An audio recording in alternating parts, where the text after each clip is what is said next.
this week we've been working on figures. It figures. It figures. Well, you can't have a railroad without figures. This is your figure here. Oh, yes. I've had fun with, well, I better not say that. I was going to say I had fun with him. We'll get back to him in a minute. And in the meantime, we've also been laying carpet in the shop. Out of necessity. And we're laying it ourselves. No, we're not going to hire that out. And I completely tore down the outside railroad because it was warping, and I just got angry and I tore it apart, and we've started all over. Yes, it looks much better. And this time you could run a real train up here. Yeah, it looks like there is a real train up there. I mean, seriously, it's like tracks. It looks like a real trestle because that's how I'm building it. It's not going to warp or change this time. This time it's permanent, I hope. And we're building a complete army of figures. Are you sure you're doing that, or are they sitting on a skyscraper eating lunch? It does look like those old pictures from the Empire State Building, doesn't it? It does. Anyway, we've been online looking for decent figures. This is Steve's Railroad. Back when he had that, he's taken it apart now. But one of the fun things about Steve's Railroad is if you got your nose right down in there were hundreds of figures. Oh, yes. That's what really brings the layout to life. Well, that's what life is. Exactly. People. People and animals and stuff, but mostly people. And they're fun to make. They are. You know, I've been carving figures. I used to sit in my history class in high school and carve figures out of the chalk from the chalk tray. Oh, boy. And you used to do the same thing. I used to do the same thing, yes. Yeah. Anyway, this is a figure that I made like in the 90s. Just sitting watching TV and carving. It's tweaky work. It sure is. And now that we've had cataract surgery, it's better. I guess. I guess. This is a figure I made at the same time as the one behind. The one behind is Jeb. This is Eric, and I was never happy with Eric's hands. They're a little bit big. I think I called her Laura. She's waiting for a train, and she's actually supposed to have the train schedule in that one hand. I see. She turned out better, and I want to use her downtown by the Hotel New Rex. Yes. That's a really nice looking figure. Isn't that great? That is wonderful. This is the new technology, 3D printing. Oh, yes. And I got this from some guys who have a railroad in Florida that they call the Sundance Central. And they're doing all their figures on a 3D printer. They have their own 3D printer, and then they're selling these on eBay. Oh, really? So you can go on eBay and look for Sundance Central, and you can go on the internet and look at their railroad too, which is really neat. But they can offer them in any size. Oh, nice. Now, this figure in the middle and the one to the left we've featured on the show before, and they were carved, formed, sculpted by a guy in Hawaii. Oh, really? And he calls his scale figures or scale people ScaleHumans. Anyway, he has scanned all of his figures, and he's now 3D printing those on Shapeways. Oh, nice. So the one over on the right is the same one from the middle. The middle is a full size off of the original sculpture, and that's just a urethane casting off a rubber mold. And then he took the original and scanned it, and the figure to the right then is a Shapeways print off of that original sculpture. Well, that's neat. And boy, it's picked up every little detail. But the really cool thing is now that he's done that, he can make it in any scale you want. I'll say. So this is a 120.3 scale figure, but he also can do it in 120.5 or whatever, or even all the way down to O scale. Oh, really? Stuff like that. Nice. Yeah. I mean, once it's a 3D print, you can do anything you want.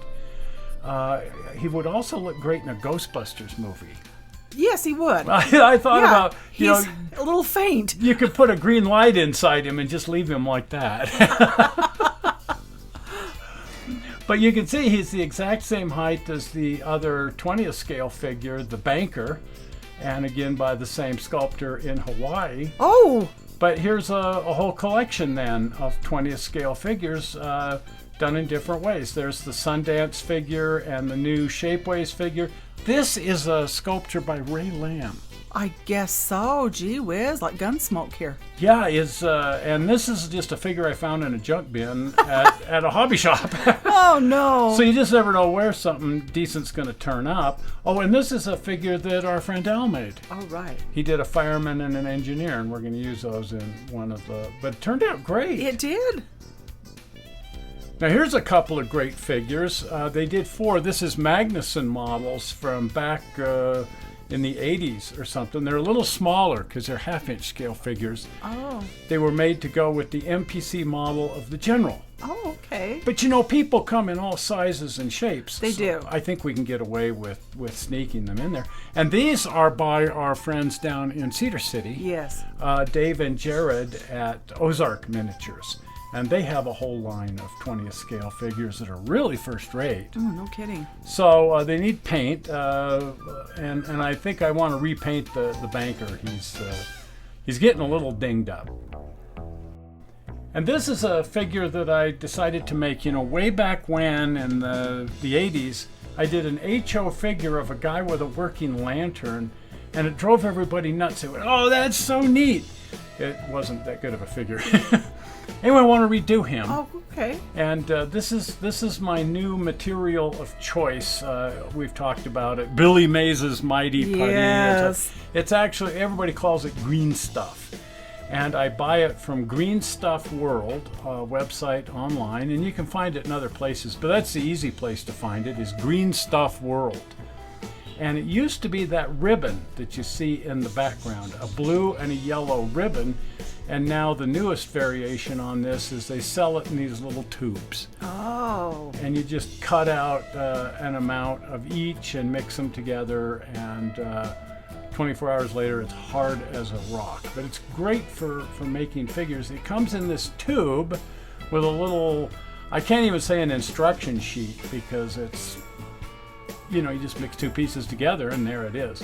But there's a detail sheet here with warnings about not to get it in your eyes and some of the usual warnings. Don't eat it. Don't eat it, and it does have some dangerous chemicals in it. So, warning, eye irritant, keep out of the reach of children. But that's basically it. But it does show some of the different things people have done with it over the years. This is what everybody used to make Dungeons and Dragons figures with. Oh, really? Including that company that I had with Kevin Mooney. And there you can see the original on the left and a white metal casting on the right. But the stuff is so indestructible that you can pull a heat vulcanized mold baked at 350 degrees. And this stuff is just indestructible. That's wild. But it does have a shelf life. I imagine. So this ribbon, I've had this ribbon knocking around for, 10 years maybe, and it's gone bad. First of all, when it was a ribbon, you always had that area where the blue is touching the yellow, and it always left a little hard, chunky area, and you had to cut out around that, or you ended up with little chunks of material in there that were unwanted. So you just had to very carefully cut away that section where the blue and yellow are touching each other. But that one's also just gone bad. Yeah. So I bought a new one. Well, that's the way to go. And this is that new version, so this will be a bit of a test. I like this version much better. Well, you don't have that problem of the middle where the ribbon's touching. The blue is much stiffer than the yellow, and you can cut it with scissors. It's almost like a vinyl-y sort of product, but I just cut a chunk off here with scissors, and then I had to pull this little label that stuck to the end off, but that was pretty simple. This stuff, the yellow, is much gooier. Oh, really? So you can't really cut it with scissors, but I just squeezed some out of the wrapper, the plastic wrapper that it's wrapped up in, and the goal was to make 2 mostly identical balls of this stuff. Some people would say use just a hint more yellow than blue. And then you blend it all together, and there it is. Oh, wow. What a color of green. Just a lump of green sticky stuff. It's about the consistency of chewing gum. Yes. It's sticky and it's soft. And it'll work like that for about 15 minutes. And then it starts to stiffen up. But that's really good because as it goes through all of these different changes, once it stiffens up a bit, you can roll it out into a sheet and cut it with a knife. But it's still sticky and pliable enough that you can make stuff out of it and make clothing out of it this way. I'm going to use some of this to modify those sitting figures. Right. Now, the sitting figures are just something we found on the internet. They're fun, yeah. Yeah, they're eBay. Right. And I think it was $2.50 for the whole darn collection. Oh, wow. So sometimes you find great figures and sometimes not. Anyway, before they had SPF anything, if you were outside without a hat, exactly, you got burned silly. So, given the era, all these figures every figure that's outside is going to be wearing a hat. Well, it was also culturally proper. It was culturally proper, and your hat should have reflected your job. Exactly. But this is an expression. If you didn't wear a hat, you ended up with a burned neck, and you were a redneck. Exactly. Yeah. Anyway, we don't want anybody with sunburns, and so all of the figures that are going to be outside are going to be wearing a cap or a hat and somehow tied into their job or their culture or something like that. Right. The other ones will be passengers inside the train. Right. And so they'd have their hats off. So these guys will be passengers on the train. That was another cultural thing, was you take your hat off when you're inside or in the presence of a lady. That's right. And you wore a hat outside always, and you never wore a hat inside. Now, I don't remember if you found this figure. I did. We were looking for figures for the logging railroad, and you came across this, and he's great. He's awesome. He's all set to go. He's wielding an axe. It's ScaleFigures.com. And again, you just kind of have to go searching sometime to see what you can find. And a lot of the figures are junk, but he's great. He's awesome. But he wasn't wearing a hat. Uh-oh. And according to the rule, everybody outside on the railroad will be wearing a hat. So I made him a hat out of green stuff. And it's so easy to shape and form that I just cobbled together a nice looking. And I want it to look beat up. I mean, he's a logger. He's a logger, for crying out loud. He's not going to be wearing a Stetson, but he's going to have something covering his head. Exactly. I see his brim is turned up. Well, if you were a hard worker back then, you're not going to be able to see what you're doing to swing an axe, so everybody would just turn up the front of their brim. Right. Little detail that's fun to add. And speaking of which, I thought I'd add some suspenders. Of course. He's got a belt, and so maybe it's kind of overkill, but back in the day, most men wore suspenders. They did. And again, once this stuff is stiffened up a bit, about 20 minutes into its working time, you can just roll it out into a little tube like that, a little roll, and then squish it to the figure, and it actually is pretty easy to make something like suspenders. Right. By just sort of mashing it with my sculpture tool. So I'm thinking of making one of the suspenders red and one of them green. I would. Just see how many people catch the reference. The idea, his suspenders are already green. Right. But make one red and one green. One red, yes. He's extra careful. He's got a belt and suspenders. Yes, or braces, as they would have called them back then. Now, this is a figure. I'm making a whole bunch of figures. This is just a guy kind of walking along. Oh, my. With a coat. I got to get some more pants on him. Yes, you do. But I'm using these body parts. Chrysler makes these body parts. You can see that I fuzzed out the instruction sheet, because these are anatomically correct. I'll bet they are, because I blushed when I saw them. Well, they're hung out to dry. Exactly. So to speak.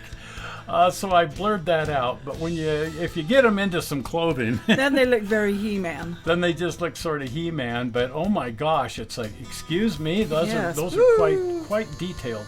At any rate, I just wanted the bag of body parts. Ay. Because this is a great way to make some human figures, is just glue all these different pieces together, torsos and arms and heads and stuff, and then fit them with some proper clothes. Yes, absolutely. I also took my my diagonal cutters You did. and I started by removing some parts. Yes. Anyway, now you found this figure. Yes. This is, we've been talking about having somebody fishing in the pond, and we were looking for maybe a boy or a man fishing. These are Woodland Scenics figures, and frankly, Woodland Scenics figures are not good. Not usually. But it's just like, man, these guys are perfect. A father and son fishing at the pond. Yes. And it's like, well, let's just detail them out and fix them up. Right. The big problem is the kid's head. Yeah, there's something wrong there. He's got a peanut shell on top of his head. Yeah, and so I thought, well, I kind of hate to cut somebody's head off, but Oh, the one with the mohawk. There you yeah, go. we'll give him the mohawk. But I decided this figure in the upper right here would look good on him. And it sort of creeps me out, but I decided, okay, I'll just cut off his head and substitute a new head. Oh my gosh, you decapitated I him. decapitated it, and it's really weird. I mean, just a plastic figure, but it really creeps me out to take a saw and cut the figure's head off. So I very quickly got the other head glued on. Yes, thank you. And you know, it's a little large for the body, but I think it's okay. Yes. Because he's just a kid Well, fishing. kids are like that. The kids are like that. And both of them will be wearing hats as well, which will help. And then you came up with the idea of putting them over here under the lamp I pole. just think it looks better. Boy, I mean, it's Norman Rockwell. It is. It's perfect. I love it. And you said you could make a pair of shoes, too. Yes. And so their shoes will be sitting there on the boardwalk. Absolutely. And that will look great. So I decided to do a baseball cap for the kid because that's the era. Yes. And it's pretty easy to do with this green putty. You just stick a lump of goo on top of his head and start forming it around. Right. And that is your typical dad hat. That is the classic dad hat. Yeah, dads didn't wear caps in those days. No, just a big old floppy Just a fishing hat. hat. Yeah, Yeah. just something you can put your fish hooks up in the hat and Right. stuff like that. So there's the finished hats, the boy in a ball cap and the dad in a dad hat. Right. But the feet, Oh boy. the dad's feet, are just horrible. Yeah, they're a little bit blocky. They're big and they're horrible. So I thought, well, the one on our left, his right, is unsalvageable. So surgery again. Yes. Yeah. Foot transplant. And the other one I think I can just carve down. I'll Oh. just take my files and rasps and knives, and I think I can turn the other one into a foot. But that one on the left is just, it's got to go. Yes. And it's gone. Oh dear. Again, it just sort of creeps me out to cut the guy's foot off. Yes. And then I thought, no, I'm going to take it all the way up to the pant leg because that'll help hide the seam. And then I just stuck one of those lower legs from the Chrysler figures on there. Well, that looks a lot better. And then, as you can see, I've taken my rasps and stuff to the other foot, and it turned out okay. Yes, and he doesn't look like he needs to be on diuretics or something. No, it actually looks like a leg and a foot. Yes. Now we just need to figure out how to touch up the paint and get proper paint on these guys. But there's the before and after right Right. there. And it much, much better, because I don't know what those things were originally, but No, feet don't come to mind not at all. even. No, yuck. I tried them up here on the boardwalk, but I think they look better sitting in the grass. I think so. And then you can put your little pair of shoes up here on the boardwalk, and that will be a great scene. Now we just need a fishing pole. We do. Okay, that maybe that'll be your department. Oh. While you're working on that, I'm going to make this figure, the guy with the lantern. And we talked about that before, that I made this figure years ago in HO of a guy with a lantern. So I took a bunch of these body parts from Chrysler and glued those together. It makes a figure that's a little small for 20th scale, but pretty close. And then started making clothes for him. Right. And that will help cover up the wire. Oh, yes. Because, boy, the wire needs to be Yes. covered up. I'm forming the collar here by just taking a little tube of that stuff, and then, again, you can just sort of flatten that out with a tool. And there it is, That is really neat. a collar on his shirt. Now, he's going to be wearing bib overalls, so I'm just putting the shirt on. He looks like he's getting a colonoscopy. Yeah. What? Well, everyone should get a colonoscopy once they hit a certain age. That, Now this is why it's so important to get his overalls on him as soon as possible, because that's kind of disgusting. A little bit, yeah. But that's here's the first phase of the bib overalls.